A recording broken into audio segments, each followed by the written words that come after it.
One of the issues with social media, it's been pointed out by many people, is that I think maybe particularly Instagram, people look like they have a much better life than they really do. Right. So By design.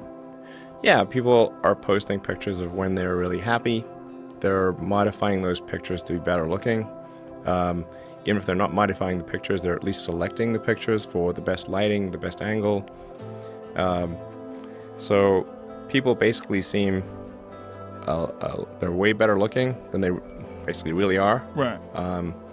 And they're way happier seeming than they really are. So if you look at everyone on Instagram, you might think, man, there are all these happy, beautiful people, and I'm not that good looking and I'm not happy. So I must suck, and that's gonna make people sad. So when in fact, those people you think are super happy, actually not that happy. Some of them are really depressed. They're very sad.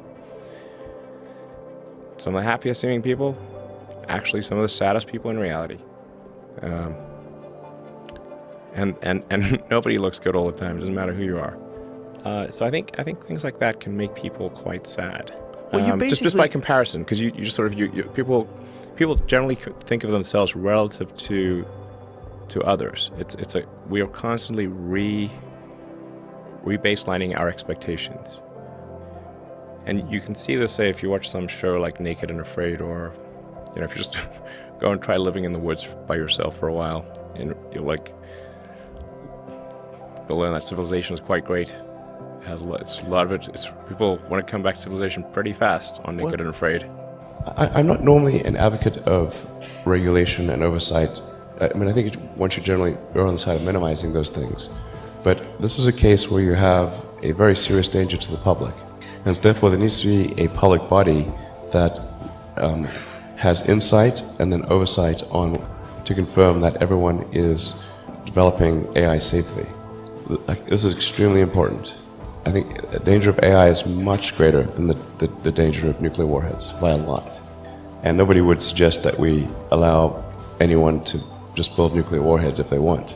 That would be insane. And mark my words, AI is far more dangerous than nukes. Far. So why do we have no regulatory oversight? This is insane. I'm not really all that worried about the short-term stuff. Things that are... like narrow AI is not a species-level risk.